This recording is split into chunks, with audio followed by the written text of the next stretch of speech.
નમસ્કાર દર્શક મિત્રો, આપ જોઈ રહ્યા છો ગુજરાત 20 ન્યૂઝ। હવે જોઈએ અગત્યના સમાચાર। ધોળકા ખાતે વિનાયક સોસાયટી અને સોનાર કુઈમાં કોંગ્રેસની ચૂંટણી સભાઓમાં મહિલાઓ ઉમટી પડી। ખેડા લોકસભાના ઉમેદવાર કાળુસિંહ ડાભી ઉપસ્થિત રહ્યા। ખેડા લોકસભા બેઠકના ઇન્ડિયા ગઠબંધનના ઉમેદવાર કાળુસિંહ ડાભીના ચૂંટણી પ્રચાર અર્થે ધોળકા શહેરમાં મગધિયા વિસ્તારમાં આવેલી વિનાયક સોસાયટીમાં ધોળકા શહેર મહિલા કોંગ્રેસ પ્રમુખ હિનાબેન મકવાણાએ, જ્યારે સોનાર કુઈ સરાપુરા મસ્જિદ ચોકમાં અમદાવાદ જિલ્લા મહિલા કોંગ્રેસના ઉપપ્રમુખ વહીદાબેન પાનારાએ મીટિંગનું આયોજન કર્યું હતું।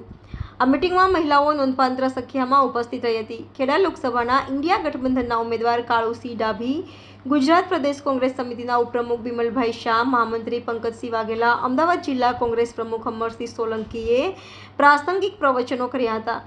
આ નિમિત્તે ખેડા જિલ્લા કોંગ્રેસ પ્રમુખ ચંદ્રશેખર ડાભી, અમદાવાદ જિલ્લા મહિલા કોંગ્રેસ પ્રમુખ નિમિષાબેન મકવાણા, ધોળકા શહેર મહિલા કોંગ્રેસ પ્રમુખ હિનાબેન મકવાણા, ધોળકા શહેર કોંગ્રેસ પ્રમુખ મુસ્તનભાઈ લાઠીવાલા, પૂર્વ પ્રમુખ ફિરોઝખાન પઠાણ, ધોળકા નગરપાલિકાના વિરોધ પક્ષના નેતા મનસુરખાન તાલુકદાર ઉપરાંત મઘાભાઈ વેગડા, મુનાભાઈ રાધનપુરી, દિનેશભાઈ મકવાણા, અશ્વિનભાઈ સોનારા, મનીષભાઈ મકવાણા, બાવલભાઈ ખંડવી, ભાર્ગવભાઈ, સતીશભાઈ સોનારા, ચેતનભાઈ સોનારા, ઇસ્માઇલભાઈ ઘાંચી, નૂરજહાંબેન સૈયદ સહિતના કોંગ્રેસના આગેવાનો અને સ્થાનિક રહીશો હાજર રહ્યા હતા।